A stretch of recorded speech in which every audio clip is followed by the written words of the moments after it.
أدهم بص للبنت اللي وقفت في وشه اللي كان عمرها 24 سنة.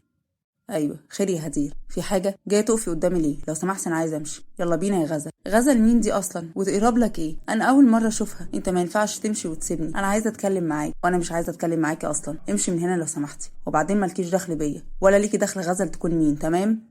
وجم يمشوا وقفت قدامهم. انت لازم تسمعني يا ادهم، لازم تستنى وتسمع. مش عايزه اسمع. خطيبك عارف ان انت موجوده هنا معايا ولا لا؟ امشي يا بنت الناس، انا مش ناقص. ارجوك اسمعني يا ادهم. طب ادهم انا هقف بعيد شويه، سيبك تتكلم معاها ماشي؟ لا يا غزل، مفيش حاجه اتكلم فيها معاها اصلا، الكلام معاها خلص من زمان قوي. بس لازم تشوف هي عايزه تقول ايه، طالما عايزاك تسمعها يبقى اسمعها يا ادهم. وراحت بعدت شويه. اخلصي قولي عايزه ايه، انا ما عنديش وقت يا هدير اقف معاكي. ادهم انا خطوبتي ما كانتش بمزاجي، هم غصبوني على الجواز وانت ما كنتش جاهز. كفاياكي كدب يا هدير، سمعتك بودني دول وانت بتقولي انك ما صدقتي جالك عريس. استني افكرك. وتعالوا نروح فلاش باك. كانوا واقفين يتكلموا هدير ومعاها واحده صاحبتها. انت هتوافقي على العريس؟ معقوله يا هدير؟ طب وادهم؟ ادهم ايه؟ انا لو فضلت طول عمري مع ادهم عمري ما هتجوز في حياتي. ادهم محتاج 70 سنه علشان يكون جاهز. طب وحبك لادهم يا هدير؟ وهو كمان كان بيحبك، معقوله دي تكون اخره الحب ده؟ فكري قبل ما تندمي بعدين ولا حاجه. فكرت كويس، واللي انا بقوله ده الصح، واللي هعمله هو الصح. العريس اللي جاي لي ده لا يمكن يتعوض، ده معاه فلوس قد كده. وبعدين الحب دلوقتي لوحده ما بقاش بياكل عيش اصلا. لا يمكن تكوني حبيتي ادهم، لو حبيتيه كان لا يمكن تبيع ادهم بالسهوله دي اصلا. انا اصلا ما بعرفش احب، لو ضيعت العريس ده اكون غبيه وما اعرفش مصلحتي. وبعدين دلوقتي اهم حاجه الفلوس. وكان في الوقت دوت سمع كل الكلام ده ادهم، وكان مصدوم قوي من اللي سمعه. معقوله اللي سمعته ده؟ وحبي ليكي كان ايه؟ كان وهم؟ ونرجع من الفلاش باك. انت بتكدبي على مين؟ على نفسك ولا عليا؟ ولا انت عايزه ايه وجايه ليه؟ امشي من وشي يا هدير، انت اللي بعتيني بالرخيص. وراح مشي من قدامها. ادهم استنى وقرب من غزل. يلا بينا ولا ايه؟ احسن الجو هنا بقى دمه تقيل قوي يا غزل، خلينا نمشي. يلا بينا. ومشوا سوا وهو كان ساكت طول الطريق. ادهم: نعم يا غزل. دي حبيبتك؟ كانت حبيبتي. وحصل ايه بقى؟ انا صراحه عندي فضول قوي اعرف هو في ايه وليه سبتها وايه اللي حصل خلاك كده. هحكي لك بس نرجع البيت يا غزل. ورجعوا البيت وقعدوا سوا. لو مش عايز تحكي او مش مستعد خلاص قولي. لا هقولك يا غزل، هي اصلا ما بقتش فارقه معايا. دي يا ستي البنت الوحيده اللي انا حبيتها، والله كان نفسي اعمل لها كل حاجه، بس ما باليد حيله. والمفروض انها كانت بتقول انها بتحبني، بس للاسف كلامها كله كان غلط. لحد ما تقدم لها واحد مقتدر شويتين، وقتها راحت باعتني في اول محطه واتخطبت له. وسمعت كلامها عني مع صاحبتها وهي بتقول انها مش هتضيع فرصه العريس ده من ايديها، وان انا محتاج 70 سنه علشان اكون جاهز، وكلام كتير قوي كان صعب عليا. وحكى لها كل حاجه. ودي يا ستي قصتي كلها. وبس كده، مفيش حاجه تانية. ربنا هيعوض عليك. اللي باعك اوعى تفكر تشتريه مرة تانية يا ادهم، وهي هتخسر لانها باعتك. الفلوس مش كل حاجة، بس انت راجل بجد، والبعد عن واحد زيك اكبر خسارة. مش فارقة معايا خلاص، الموضوع انتهى. ادخلي ارتاحي انت يا غزل، يلا تصبح على خير. وانت من اهل الخير. صح يا ادهم. ايه يا غزل؟ الفستان عجبني قوي وذوقك حلو جدا على فكرة، وحقيقي شكرا جدا على الفستان. على ايه؟ انا ما عملتش حاجة. وبعدين القالب هو اللي غالب يا غزل، والله هو حاجة مش قد المقام، بس اللي عرفت اجيبه. بالعكس ده جميل قوي، وقيمة الحاجة مش بقيمة حقها. وانت جبتها بكام؟ قيمة الحاجة الحقيقية انك فكرت تجيب لي حاجة، ومجرد التفكير في حد ذاته فدي اكبر قيمة حقيقية. وراحت مشيت من قدامه ودخلت الأوضة، غيرت هدومها ونامت على السرير، وهو فضل يفكر مكانه ونام في الصالون. ومر اليوم عليهم بشكل طبيعي وعادي من غير أي أحداث تانية جديدة. وتاني يوم صحي كلهم وكانوا قاعدين مع بعض. أدهم: أنا لازم أشتغل عشان أقدر أساعد معاكم، أنا تقلت عليكم قوي. إيه الكلام الفاضي ده؟ انتي بتقولي إيه أصلا يا غزل؟ ما عنديش ستات تنزل الشغل أصلا، شايفاني مش راجل قدامك ولا إيه؟ لا راجل طبعا وسيد الرجالة، بس انت كتر خيرك وأنا حابة أشتغل، حابة ألاقي نفسي، أنا زهقانة قوي يا أدهم. مفيش الكلام ده. أرجوك يا أدهم وافق. طب بص هشتغل معاك في الأرض أي حاجة، بس غير جو، مش حابة أفضل قاعدة كده. يو يا غزل، انا ما بحب الشغل للبنات، انت المفروض ترتاحي وكل حاجه تيجي لحد عندك. بس انا فعلا حابه اشتغل، عايزه اكتشف نفسي يا ادهم، انا ما اعرفش انا مين وما اعرفش حاجه عني. يو يا غزل. طيب بس هتكوني قدام عيني. ماشي. وانا اشوف لك حاجه كويسه يا غزل. طيب. وخرج ادهم وهي كانت مبسوطه قوي. يا سلام هشتغل احسن، بجد زهقت قوي من القعده دي. يا اختي الشغل ايه وتعب ايه؟ انا كورد ماليش في الشغل والكلام ده كله. علشان انتي فاشله يا روحي اصلا، خليكي انتي في الجنان بتاعك ده يا دوب اصلا. تشكري يا مؤدبه. وقعدوا يضحكوا سوا، وادهم بدأ يشوف شغله، وكان في نفس الوقت عمال يفكر في عالم تاني. والوضع في القصر كان زي ما هو، ومفيش اي حاجه جديده بتحصل في حياتهم. وعشق نزلت الجنينه تشم هوا. كانت واقفه سرحانه وعماله تفكر لحد ما لقيت اللي بيطبطب على كتفها. مين؟ تلف بسرعه ولقيتها قدامها. ليلى. ايه يا ماما، انت مالك حزينه كده ليه؟ فين ماما حبيبتي اللي على طول وشها عليه ضحكه حلوه؟ وبعدين يا ماما انت اكتر واحده مؤمنه بقضاء ربنا مش كده؟ ودايما عندك رضا بالمكتوب. ونعم بالله، بس مش قادره اكون في الحياه انت مش موجوده فيها يا ليلى. انت كل حياتي وانت عمري كله يا ماما، بس لازم تكوني كويسه. وبعدين انا كويسه يا ماما، انا مش قادره اشوفك كده. ارجعي لحضني وانا هكون كويسه قوي يا ليلى، بس انت تكوني في حضني. ماما أرجوكي، ما بحبش أشوفك كده، أنا بحبك قوي وانتي أمي ونور عيني. خلي بالك من نفسك يا ماما لو سمحتي علشان خاطري.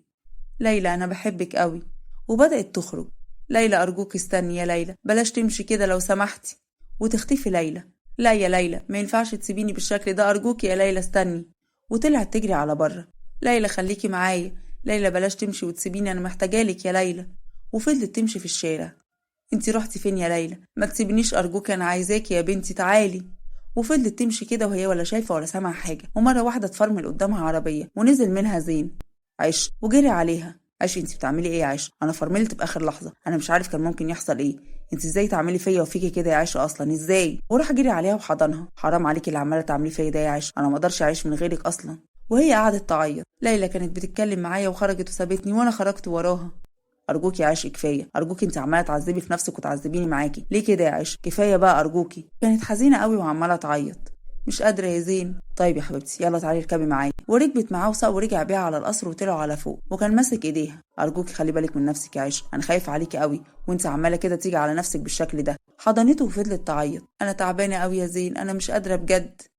وادهم خلص شغل ورجع على البيت وقربت منه. هاي يا ادهم، لقيت لي شغل مش كده؟ لقيت لك يا ستي شغل في محل ملابس حريمي، وكده هكون مطمن عليك ان شغلك مع بنات وبس، وكمان مفيش تعب. شكرا قوي بجد يا ادهم. طيب على كده هبدا الشغل من امتى؟ طيب من بكره لو عايزه يا ستي. بجد؟ خلاص طبعا انا موافقه، يبقى ابدا من بكره يا ادهم ان شاء الله. انا مش عايزك تتعبي نفسك، بس انت مصممه، وانا اصلا ما بحبش الشغل للبنات، انت مش حمل تعب اصلا، بس انا حابه ده، ما تقلقش عليا يا ادهم، وشكرا على كل حاجه. اوعي تفتكري لما تشتغلي هتحطي فلوس معاكي في البيت، لا يا غزل. انسي فلوسك دي لنفسك يا بنت الحلال، علشان نكون على نور كده من الاول، مش هقبل تحطي جنيه في البيت. ماشي يا ادهم. وقعدوا يتغدوا مع بعض، ومر اليوم عليهم بشكل طبيعي وعادي من غير اي احداث تانية جديده. وتاني يوم جهزت علشان تروح شغلها، وراحت خرجت لهم. انا جاهزه اهو يا ادهم. خدي يا بنتي عملتلك السندوتشات دي تاكليها في الشغل، ربنا معاكي يا حبيبتي. شكرا يا طنط، ليه تعبتي نفسك بس؟ ولا تعب ولا حاجه يا عيوني.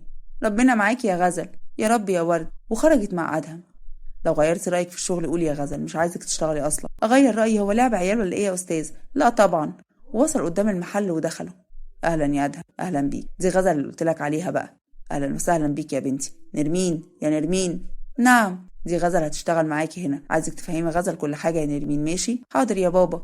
انا همشي، وقبل ما تخلصي هتلاقيني عندك، هاخدك واوصلك يا غزل، ماشي؟ ليه بس؟ بلاش تتعب نفسك. اسمعي الكلام يا غزل، ما بحبش اقول كلامي كتير، خلي بالك من نفسك، وانت كمان.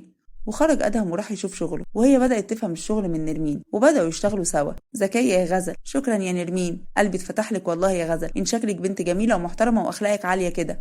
وانا كمان يا نرمين حبيتك قوي الصراحه. وشافوا شغلهم مع بعض، وادهم كان بيشوف شغله وكان بيحاول يخلص بسرعه علشان يلحق غزل ويروح لها. وقعدوا ياخدوا بريك. تاكلي حاجه يا غزل معايا؟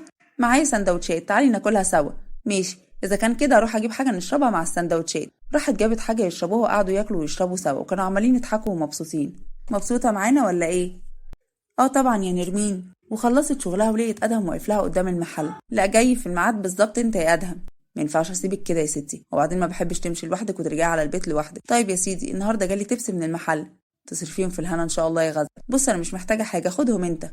هنبداها كده ولا ايه يا غزل؟ والله هحلف عليك ما تروح الشغل ده تاني. خلاص ده انت رخم. لا انا راجل، والراجل عمره ما يسمح لنفسه ياخد فلوس من واحده ست، والا ما يكونش راجل.